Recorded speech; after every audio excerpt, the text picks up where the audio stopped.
বডিতে টাচ করিস? এত শেষ পেলি কই? নোংরা ছেলে, থার্ড ক্লাস ছেলে। ম্যাম আপনি ভুল বুঝছেন, আপনি পড়ে যাচ্ছিলেন, তাই আমি আপনাকে হেল্প করতে আসছিলাম যাতে আপনি পড়ে না যান।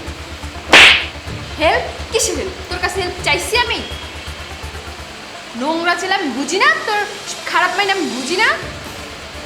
সব মানে খারাপ মেন্টালিটির ছিল, তোর জিমে কেন আসিস? ম্যাম সত্যি আপনি ভুল করছেন, আমি শুধুই আপনাকে হেল্প করতে আসছি, কোনোভাবে আপনাকে টাচ করতে আসিনি। তোদের মতিগতি আমি সব বুঝি, আর এবার আমি যেটা করবো সেটা তুইও বুঝবি যখন পুলিশের কাছে আমি তোর নামে কমপ্লেন জানাবো। 2 মিনিটের ভিতরে আমি তোর ভাব বের করতেছি। কি ব্যাপার আপু, কোনো সমস্যা? প্রবলেম জিজ্ঞেস করতেছেন? ওর নোংরা মাইন্ডে আপত্তিকর বাবা আমার বডিতে টাচ করার সাহস কত? কি রে বেটা, এসব করার জন্য জিমে ভর্তি হয়েছি?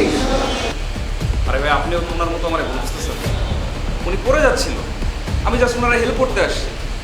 আরে কোনো হেল্প করতেছিল না, ওই ইচ্ছা করে আমার বডিতে টাচ করছে। আমি কি বাচ্চা মেয়ে? আমি কিছু বুঝি না? তুই এবার বুঝবি যখন আমি পুলিশের কাছে তোর নামে কমপ্লেন করবো। তুই জিমে এসে এগুলো করিস না, কত দানে কত চাল, তুই এবার বুঝবি। আচ্ছা আপু, এবারের মতো ক্ষমা করে দিন, আমরা নিজেরাই ওনাকে বুঝাবো। নেক্সট টাইম এমন কিছু করে থাকলে আপনাকে লাগবে না, আমরা নিজেরাই ওনাকে পুলিশে দিয়ে দেবো। লাস্ট ওয়ার্নিং, এদের সবার কথা মতন আমি তোকে ছেড়ে দিচ্ছি। নেক্সট টাইম যদি এরকম কিছু হয় আমি নিজে তোকে থানায় দিয়ে আসবো, পুলিশের কাছে।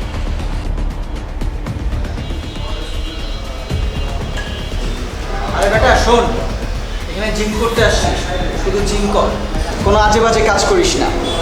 এবারের মতো তোকে ছেড়ে দিলাম, আর এটাই তোর জন্য ফার্স্ট অ্যান্ড লাস্ট ওয়ার্নিং। এরপরে কোনো ছাড় হবে না।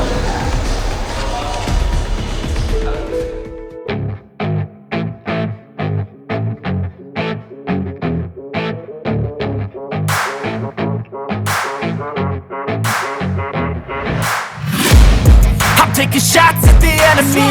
I'm gonna make it to the top, leave a legacy. If I got something to say, you better let me speak. Turn it up a new degree, bitch, you ain't seen anything. I pop off with the new rock, electronic, blow the sonic roof up. I'm too raw. আচ্ছা Remi, জিমে নাকি আজকে একটা ছেলে তোকে disturb করেছিল, আর তুই নাকি তাকে থাপ্পড় মেরেছিস। শোন, সত্যি কথা বলতে ছেলেটা আমাকে ডিস্টার্ব করে নাই, ওর কোনো খারাপ অ্যাটেনশনও ছিল না। আমি ওয়েট সামলাতে পারি নাই, পিছন থেকে পড়ে যাচ্ছিলাম। ও না ধরলে তো আমি পড়েই যেতাম। একটা ছেলে তোকে সাহায্য করতে আসলো আর তুই তাকে থাপ্পড় মারলি এইভাবে, মানে বিষয়টা বুঝলাম না, একটু বুঝিয়ে বলতো। আসলে বেশ কয়েকদিন যাবৎ দেখছি যে ছেলেটা জিমে অন্যান্য ছেলেদের থেকে একটু বেশিই ভাব নিচ্ছে, জন্য আজকে একটা সুযোগ পেয়েছি, হাতছাড়া করিনি। একটা ছেলের ভাব কমানোর জন্য তুই তাকে জিম ভর্তি মানুষের সামনে থাপ্পড় মারবি এইভাবে, তাকে অপমান করবি? আরে ছেলেটার জন্য আমার খুব কষ্ট হচ্ছে, তোর এই কাজটা করাটা ঠিক হয়, তার মান সম্মানটা রইলো। আর বল। শোন, আমি তোর হাদিস শুনতে এখানে আসি নাই, তুই আমাকে জ্ঞান দিবি না, অ্যাটলিস্ট ওই ছেলেটার ব্যাপারে। আচ্ছা ঠিক আছে দোস্ত, কিন্তু তোর এই কাজটা করা আসলে ঠিক হয় না। এই কাজটার কারণে তোর তো নিজের একটা অনুশোচনা হওয়া উচিত। আচ্ছা বাদ দে না, যা আবার হইছে তো। আচ্ছা ঠিক আছে, খা তুই।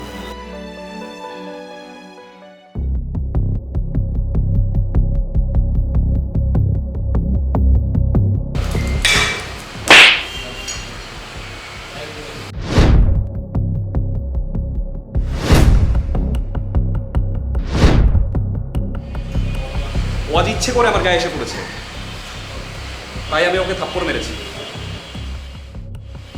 ওর মতো মেয়েদেরকে থাপ্পড়ানোই উচিত, ওরা জিমে আসেই শুধু ছেলেদের সাথে ভাব মারার জন্য।